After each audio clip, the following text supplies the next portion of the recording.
ndị be anyị ndewo nụ. Abụ m Amalinze jeje azị. N'ihe nọ n'ime ya bụ ihe gbasara mwelite asụsụ na omenala Igbo nke na-eweta ụwa taa ụwa. Na nke a, o nwere ihe nchọrọ ileba anya. O nwere ozi nkuzi Igbo ada anyị nwanyị a na-akpọ C for Chi ya na Ammy Amerịka mere gbasara asụsụ Igbo. Ha na-ewelite asụsụ Igbo na-asị na ha ga-asụrụrụ Igbo. Ha kụziri Igbo, ha gbalịrị, mana ọtụtụ ihe ha gbajọrọ n'ime nkuzi ha ahụ ga-ebute na mwelite asụsụ Igbo ha agaghị aga n'ihu. Ngwa gezianụ ntị ka nrụtụ ya aka, ngosinụ ihe ha kwuru, nzakwanụnụ ihe nke mmụọ chere. Ngwanụ ka aganụ n'ihu. Onye si ga-asụ n'Igbo si ya ụgha asị gị. Ọ bụ ka o mere. Amị nwa, biko kedu ife Igbo na-atọ ka ya gwafa? Igbo amaka, Igbo wudara nwanne, Igbo wujiyo. Onye si ga-asụ n'Igbo, Igbo onye ala. Iji ya mmadụ apụghị isi gị asụkwala Igbo. Ọ sị m asụ n'Igbo, mmebe gịnị? Nnọdụ dabajo njoloko etu unu si ada. Chi nwanne m bashine ga-asụzụ n'Igbo, ịsụba China. Chọnwinyo chọnyọnghọ. Ọwụ na ọnụrụ ibe na-asụ Igbo ọrịa.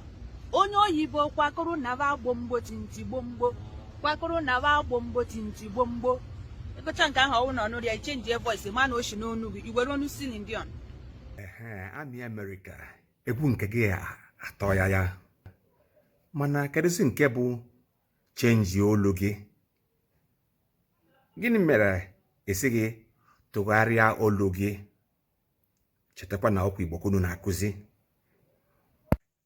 Chenjie olu gị bụ ngili Igbo. Ọ sị m asụ n'Igbo, mmebe gịnị? Mmebe ihe unu na-eghe ka unu na-akpọ oyibo. So for your mind, ị na-asụ oyibo na asị m asụ n'Igbo. Mụda ogbu Igbo na-atọ ka ede igbugbu. Igbo wa abacha ihu. Igbo ba gidibe amaraburu. Ya na gidi eji achụ nwarụ. Ime aji afọ etu aka Igbo si atọ. Isi m asụ n'Igbo, mmebe gịnị? Asụsụ Igbo na-atọchi ntị. Mana kedụzi nke bụ ime aji afa?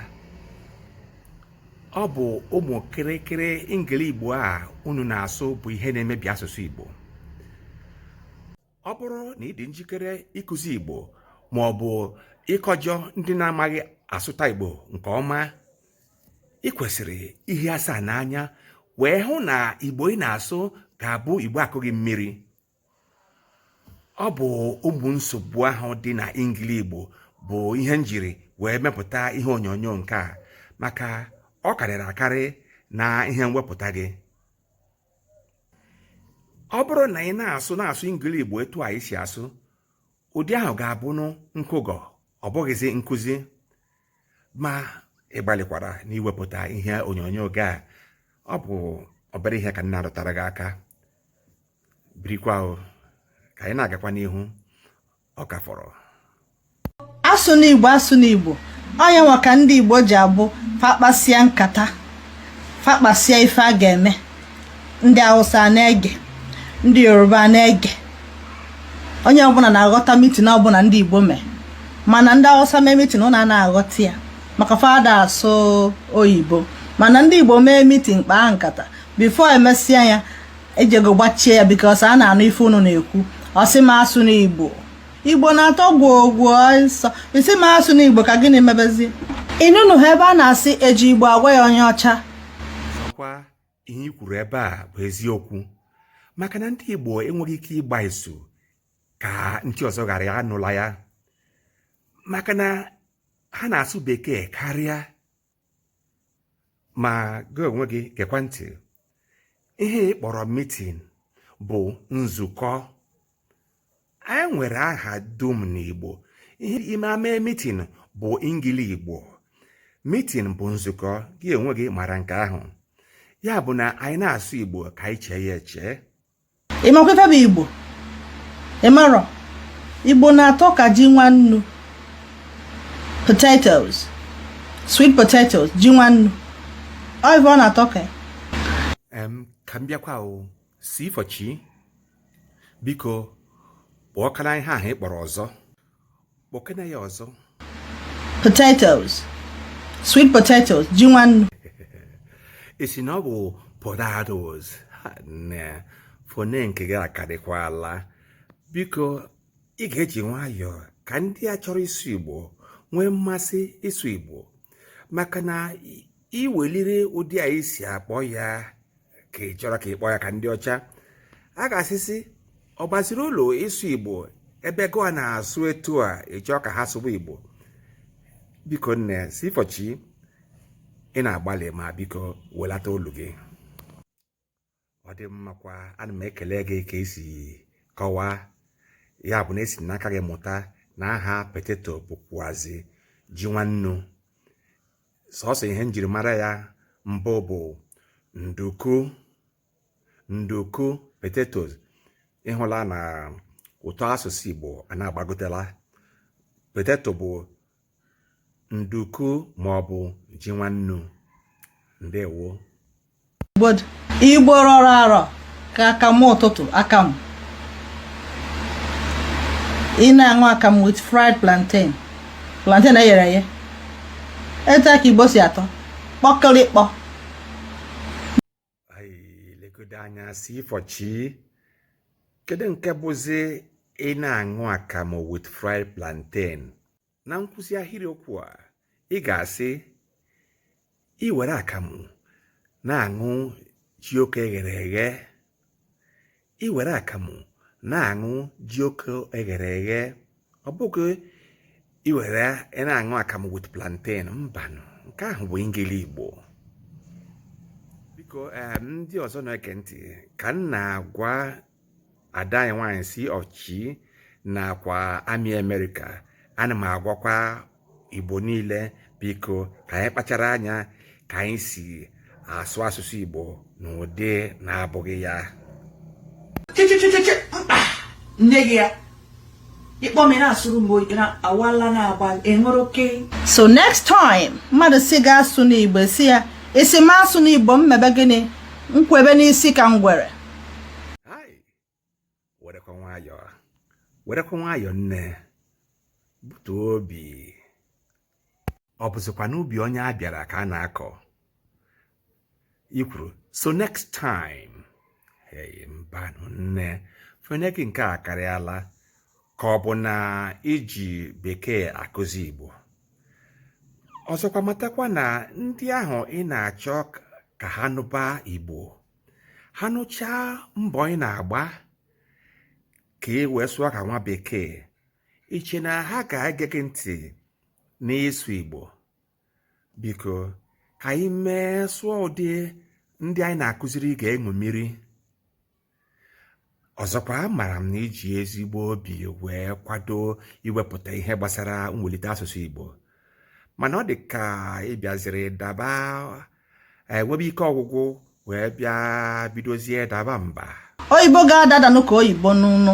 Ọ bụrụ na oyibo gị na-ada ka oyibo, esi m asụ n'Igbo kwe m na-edi. Mana oyibo gị na-ada ka gbee ghee. Etu oyibo gị dị. Eye oyibo ha na-ada gbomgbomgbom ntị mgbomgbom. Mana gị onwe gị gekwa onwe gị ntị. Onye ọbụla si ga-asụzi n'Igbo na ịdị loko si ya ụgha agha. Onye ọbụla si ga-asụ n'Igbo afụrọ gị n'anya. Onye fụrụ gị n'anya masị gị tụfuo asụsụ gị. Igbo na-atọ ka ụdara bee okeke. N'ezie, ịhụghị nwa gị n'anya ma ọ bụrụ na esi nwa gị asụla Igbo nwụọ amụtakwala ka esi asụ Igbo. Ejighị Igbo agbụghị onye ọcha. Ịkpọ ụmụ gị na-asụrụ m Igbo, ọ na-atọ m ụtọ. Igbo wee ebe a nọ, Igbo wu njiri. Etufuna asụsụ gị onto waiting. No. It's Spanish. It's French. It's okay. Alright? Soba ha nche nwe home. Mana ịsụchakwa ya, menne sobakwa Igbo. Eye nwa ma asụ asụsụ ole sọrọ gị, ma ị ga-ama na-asụ asụsụ Igbo. Iwu megidere. Ịmakwa na Igbo na-atọ ka mgbaduga. Akpụ, No for her, my mom. Eji tozo with irefi. Si for chi biko ị ga-eleba ngili Igbo gị anya ọ karịala elu biko uche gị dịkwa ya mata na ọ bụ Igbo ka ị na-akụzi matakwa na ọ nwere ndị na-ele gị anya biko nne gbalịa uche gị dị ya. If I have a collaboration between Mwa, C for Chi, and Ammy Amerịka. So Igbo na asụsụ gị. Ọ dị mma na anyị bụ ndị na-ewulite asụsụ Igbo tọrọ ezigbo ụkpụrụ gbasara ịsụ asụsụ Igbo. Ya bụ ka ndị anyị na-akụziri wee soro nzọụkwụ anyị. Anyị agaghị asụ etu asị ha sụọ etu ọzọ. Anyị sụọ Bekee asị ha sụọ Igbo. Mbanụ, anyị ga-egosi site na anyị onwe anyị ịsụ Igbo. Unu ga-emu ntị n'olu, ana m agba mbọ ka m hụ na m etinyeghị asụsụ Bekee ọbụla n'ihe m na-ekwu. Ọ na-enye mmekpa ahụ mana ọ bụ gịnị meziri abụ m onye Igbo. Tupu ndị ọcha abata ala Igbo, kedu ka anyị si ekwu okwu ajụkwazie ụfọdụ ndị na-asị na asụsụ Igbo ezughị ezu. Debe anyị asụsụ Igbo zuru ezu. Ka anyị na-agakwa n'ihu, anyị nọ n'oge Amalinze Igbo Educational. Biko ndị ada anyị C for Chi na Ammy Amerịka, daalụ rinne. Unu gbalịrị nke ukwuu na-ebịakọta ọnụ were welite asụsụ Igbo were kwa rụtụ aka n'ọtụtụ ihe anyị na-eme, anyị bụ ndị Igbo na-emebicha asụsụ Igbo. Biko ka unu si wee tiekọta isi ọnụ nke unu kpọrọ collaboration dị mma maka na ndị be anyị kwuru sị na ọ bụ njekọrịta ka egbe ji ekwu okwu. Biko daalụnụ.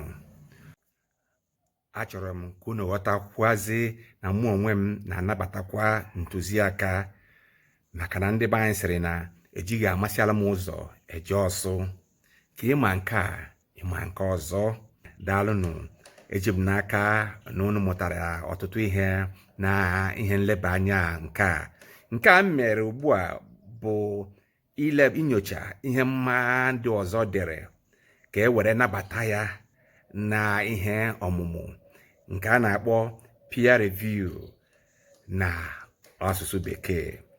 Ndị ọzọ nwekwara ya elebakwa ya anya mgbe a rụtụchara ihe mgbajọ dị n'ime ya ewepụtaza ya. O nwere ike bụrụ ihe ndị ụmụaka ga-etile ụlọ akwụkwọ maọbụ ihe a ga na-arụ aka were na-ama atụ. Daalụkwanụ. Abụ m Amalinze Azị, esi n'ụlọ ọrụ mgbasa ozi Amalinze Igbo Educational wee na-ewetara unu ihe onyonyo nke a. Ndewonu.